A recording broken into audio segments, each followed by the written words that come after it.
नमस्ते। आपका अरविंद गणेश दामले चैनल में स्वागत है।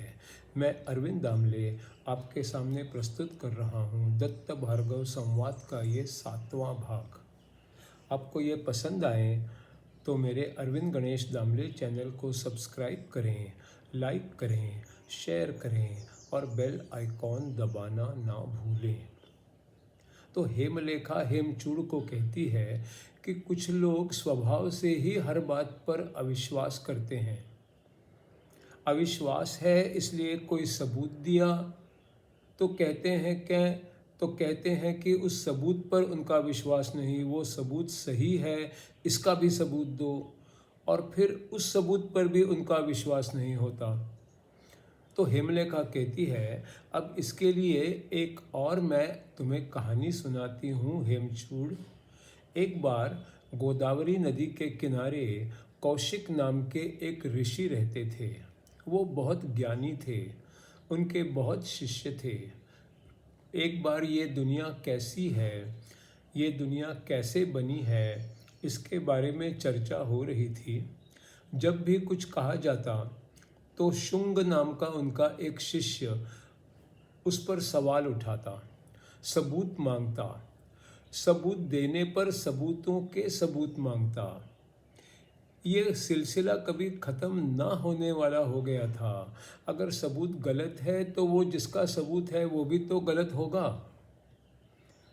किसी भी बात पर विश्वास नहीं होगा तो यही हो जाएगा।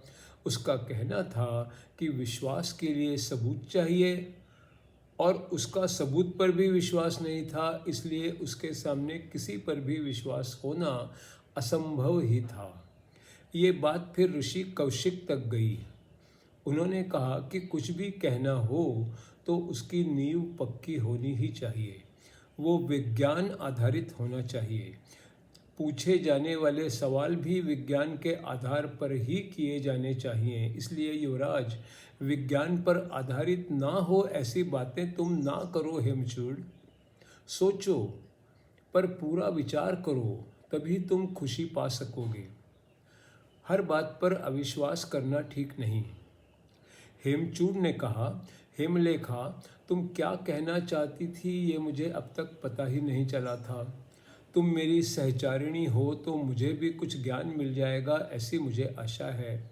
कुछ और किसी पर विश्वास तो होना चाहिए, इस बात पर मेरी सहमति है। पर सवाल ये है, किस पर विश्वास करें और किस पर ना करें।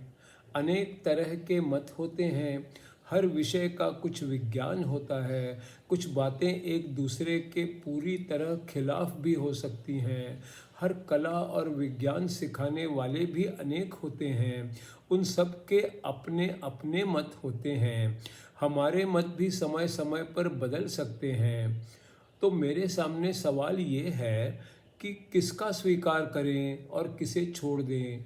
हर आदमी को लगता है कि वो खुद ही सही है, बाकी सब गलत हैं। मेरी कठिनाई तुम समझ सकती हो, क्या ये सुलझाओगी तुम? कैसे? हेमलेखा बोली, अब ठीक तरह सुनो। सबका मन स्वभाव से ही चंचल होता है। अनेक बार यही दुख का कारण भी होता है। मन के स्थिर रहने पर ही खुशी मिल सकती है और कामयाबी भी मिलती है। इसलिए मन को शांत रखो और ध्यान से सुनो। अगर तुम्हारा मन कहीं और होगा तो वो ना सुनने के बराबर ही होगा, कुछ भी फायदा नहीं होगा। जब किसान अपनी ज़मीन जोतता है तो पूरी श्रद्धा के साथ जोतता है कि फसल बाद में अच्छी ही होगी। सोच ठीक हो और विवादों में ना पड़ें और कोशिश जारी रहे तो फिर सफल कभी तो हो ही जाते हैं।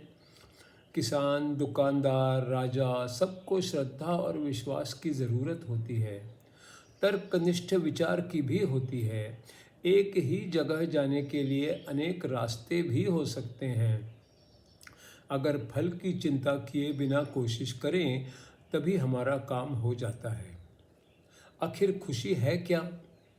वो एक ऐसी अवस्था है जब किसी भी समय दुख ही नहीं होता। ऐसा देखा गया है कि हम जीते जी जो भी चाहते हैं वो चीज़ें हैं धन, पत्नी, संतान, राज, सेना, बुद्धि, शक्ति, आदर, विद्वान बनना, ये सभी शरीर से संबंधित हैं। इनसे कुछ समय तक अच्छा लगता भी है मिलने पर, बाद में यही सब अधिकाधिक मिले एवं कभी कम ना हो सके, इसकी भी चाह होती है। ये कुछ भी चिरकाल के लिए नहीं होते, ना ही हमारा जीवन चिरकाल के लिए होता है। कोई भी अमर नहीं होता। दुख के बीज इसी में है। कितना भी मिले, चाह खत्म ही नहीं होती। दुनिया आकर्षणों से भरी हुई है। कभी जादूगर जादू दिखाता है तो भी हम आकर्षित हो जाते हैं। जादू होती है तो कैसे, ये हम जानना चाहते हैं। अगर जादूगर आपका दोस्त होगा तो वो आपको बता भी देगा कि जादू कैसे की है। भगवान जो करता है वो जानता है, तो उसे दोस्त बनाना होगा, तभी तो हम उसके कारनामे जान सकेंगे। अविरत खुशी एवं संतोष पाने के लिए अनेक मार्ग बताए गए हैं, पर भगवान ना चाहे तो अविरत खुशी नहीं मिल सकती। युवराज, अब तुम भगवान है इसका सबूत मांगोगे। मुझे इतना ही बताना है कि एक ही समय दुनिया में अनगिनत घटनाएं हो रही हैं। ज़मीन, हवा, पानी, आग, ये सब पहले कब बना ये किसी ने देखा ही नहीं है, पर ये सब कभी तो बने हैं, ये तो निश्चित है। बने हैं तो बनाने वाला भी कोई होगा, ये भी सच होना ही चाहिए। कुछ लोग कहते हैं कि दुनिया अपने आप बन गई, किसी एक ने नहीं बनाई। जिन्हें कुछ भी पता नहीं होता पर ऐसे ही वाद विवाद करते रहते हैं, उनकी बातों पर ध्यान नहीं देना चाहिए। कुछ लोग कहते हैं कि दुनिया बिना किसी ज्ञान के या सोच के बनी है। इनका कहना सही नहीं है। जब भी कुछ भी करना होता है तो उसकी शुरुआत उसके बारे में कुछ सोचने पर ही होती है।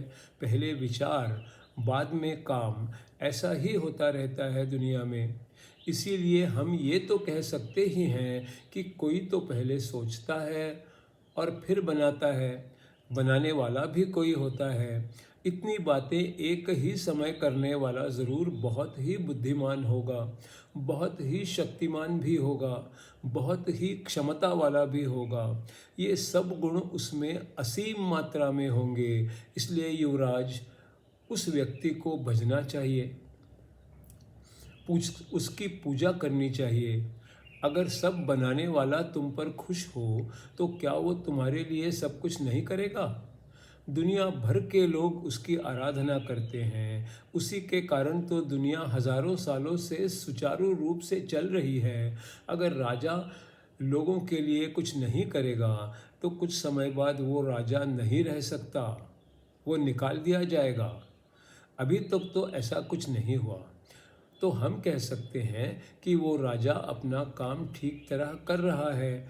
इसलिए युवराज, अब कुछ समय ना गंवाओ, उसकी आराधना करो, फिर कहो वो तुम्हारे लिए कुछ करेगा।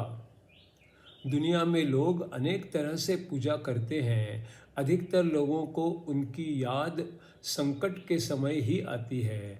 किसी भी चाह के बिना ही उसकी पूजा करना सही मायने में पूजा होती है, पर ऐसा करना कम बार ही होता है। इसका परिणाम अच्छा होता है। ऐसे आदमी के आसपास के लोग उसका आदर करते हैं। अगर पूजा हो पर खुद के लिए कुछ मांगा हो तो भगवान हर पहलू के बारे में सोचता है, जैसे उसकी सोच एवं उसके किए हुए काम। फिर उसकी मांग कभी तो पूरी की ही जाती है, कभी नहीं भी की जाती। अगर खुद का फायदा ना देखा गया तो भगवान उसे सच्चे ज्ञान और सुख का रास्ता दिखा देता है। ऐसे समय उसके पहले के गलत कामों और उनके परिणामों को भी अनदेखा किया जाता है, और फिर अपने कर्मों की भी कुछ चिंता करने की ज़रूरत नहीं होती।